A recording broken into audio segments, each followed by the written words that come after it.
Welcome, ladies and gentlemen, to another Diecast Emporium review. Before I get started and jump into this, two things I wanted to cover real quickly. One, yes, I am still working on perfecting the lighting situation. I know it's not ideal, and I know several of you have inquired about it and given me constructive criticism.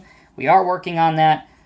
Number two, I just found out today, well, last night really, that I will be able to attend the 13th annual MCAT show. That's based in the Buffalo, New York area that Buffalo Road Imports throws. I believe it's their, 13th annual. So I will be taking a drive up home and partaking in that show on behalf of Diecast Emporium. So please stop by my tables, come introduce yourself, say hi if you're in the area, and it's a great place to meet fellow collectors and custom model builders. So with that out of the way, let's take a look at this model. So this is the Diecast Masters in 1 to 50 scale, Caterpillar 795F AC. So you're thinking AC, okay, what's AC? AC, stands for alternating current. So this is, if you will, the Prius of the mining trucks. I know, bad joke, but bear with me. So how this works, underneath here is a large diesel engine, right in here. So this large diesel engine powers the generator, which is right back in here, kind of on the rear axle. And the DC current is fed to the inverter cabinet, which is this thing that kind of looks like a square. And then from there, it's converted to the alternating current, or the power electric motor. So what does a big machine like this do when it needs to brake? Well, this funny looking cylindrical item here is called the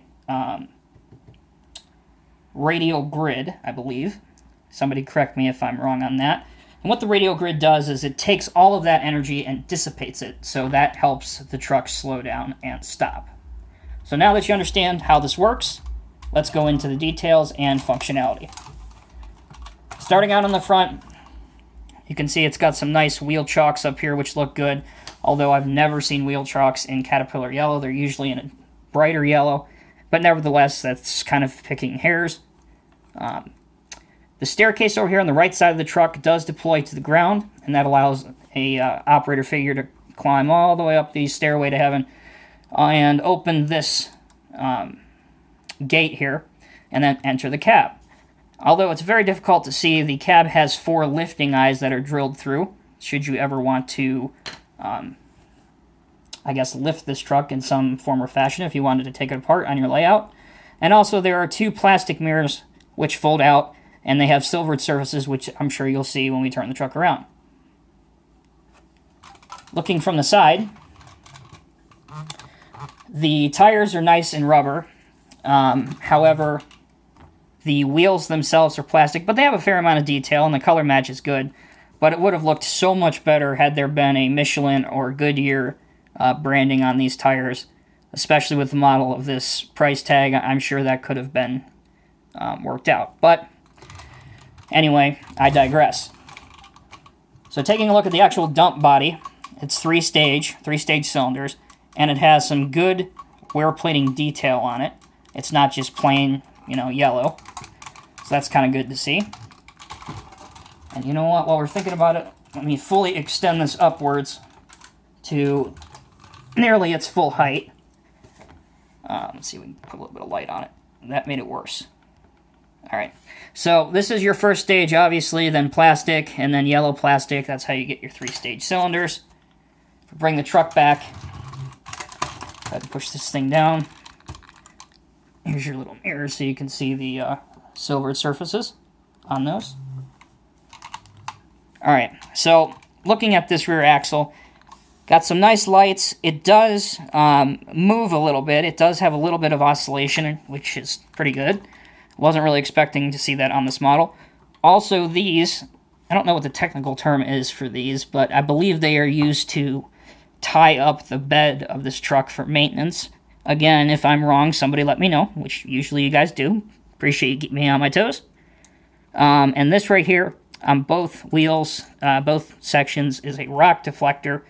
And they do exactly what its name would imply and prevent large boulders or rocks from getting torn up into the wheels. So overall, this is a very expensive model, yes, but it's also a very large model. And if you have a large mining wheel loader or a front shovel or an excavator, this would definitely look great next to it. So size-wise, see if I can do this. The camera will pick it up. As I mentioned, the model's in 1:50 scale. Here we have an O-gauge figure from a train layout, which is almost exactly 1:50 scale. And you can see just how massive this behemoth is. One last thing before I let this video end here. The reason that I didn't do it initially is because it's massive. But here is the... Alright, don't get wounded, stay with me. Here is the massive top of the tin, 1:50 scale, item number 85515, Cat mining truck. So that's just the top of the tin. If I get this out of the way here.